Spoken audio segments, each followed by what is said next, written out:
বেশ কিছু eco friendly product নিয়ে এসেছি মেলাতে, কারণ আসলে বাঁশের যে ব্যবহার ওয়ার্ল্ড ওয়াইড আমি দেখেছি, পৃথিবীর বিভিন্ন দেশে, চায়নাতে, থাইল্যান্ডে, ইন্ডিয়া, ইন্দোনেশিয়া, বিভিন্ন জায়গায় দেখেছি মানে বাঁশকে আসলে তারা শিল্পের পর্যায়ে নিয়ে গেছে। আমরা বাঙালিরা সাধারণত বাঁশকে ব্যঙ্গার্থেই ব্যবহার করে থাকি, কাউকে বাঁশ দেই বা বাঁশ খাই, এটা প্রত্যেকের একটা কমন ফেনোমেনা কিন্তু আছে। কিন্তু ওয়ার্ল্ড ওয়াইড বাঁশকে আসলে 80টা সেক্টরে বাঁশ নিয়ে কাজ হয়। তার মধ্যে অন্যতম একটা হচ্ছে হ্যান্ডিক্রাফটস, এবং যেহেতু প্লাস্টিকের বিকল্প হিসাবে আজকাল বাঁশকে কিন্তু আমরা ব্যবহার করতেই পারি ইকো ফ্রেন্ডলি প্রোডাক্ট হিসাবে।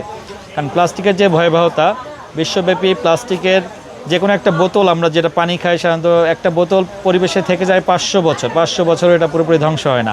সেক্ষেত্রে এর বিকল্প হিসাবে আমরা বেশ কিছু বাঁশের বোতল এনেছি, বাঁশের গ্লাস আছে, বাঁশের টিস্যু হোল্ডার এবং বেশ কিছু আরও ইকো ফ্রেন্ডলি প্রোডাক্ট, যেমন বাঁশের ফাইল হোল্ডার আছে। দৈনন্দিন জীবনের মানে বাঁশ থেকে করা যায় না আসলে এমন কোনো জিনিস নাই বর্তমানে, এবং বাঁশকে থেকে প্লাই করা সম্ভব হচ্ছে। প্লাই মানে হচ্ছে আপনি কাঠের বিকল্প হিসাবে এটাকে ব্যবহার করতে পারবেন।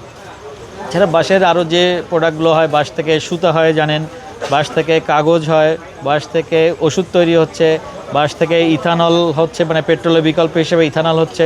সম্প্রতি ইন্ডিয়া এটা শুরু হয়েছে, কিন্তু ইথানল হচ্ছে। বাঁশ থেকে বিদ্যুতের লিকুইড করে, আরও চারকোল হয়, মানে বায়োমাস হয়, অসাধারণ কাজ হয়। এবং আরও মজার বিষয় হচ্ছে বাঁশ হচ্ছে অন্য যে কোনো গাছের চেয়ে 30% বেশি অক্সিজেন প্রডিউস করে কিন্তু।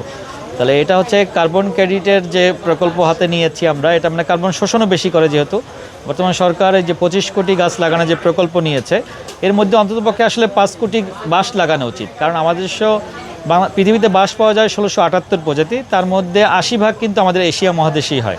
মানে চায়না থেকে শুরু করে নর্থ ইস্ট জোন, বাংলাদেশ পর্যন্ত হচ্ছে ব্যাপী। এটার মধ্যে হচ্ছে বাংলাদেশে পাওয়া যায় 30%, কিন্তু বাংলাদেশ থেকে একসময় কিন্তু পুরো ভারতবর্ষের মূলী বাঁশের চাহিদা আমরা এখান থেকে পূরণ করতাম। তো বাংলাদেশে যেটা দেখা যাচ্ছে যে এখন বাঁশবন আমরা আসলে উজাড় করে ফেলছি। বাঁশ কমতে 2005 সালে একটা সমীক্ষায় দেখা যাচ্ছে 2005 সালে বাংলাদেশের বাঁশের বনভূমি ছিল 4,40,000 হেক্টর। 8,40,000 হেক্টর বাঁশের বনভূমি ছিল, যেটা 2015-তে এসে 1.5 লক্ষতে পৌঁছেছে। এবং সবচেয়ে আমরা বেশি ক্ষতিগ্রস্ত হয়েছি 2017 সালে রোহিঙ্গাদের আসার ফলে।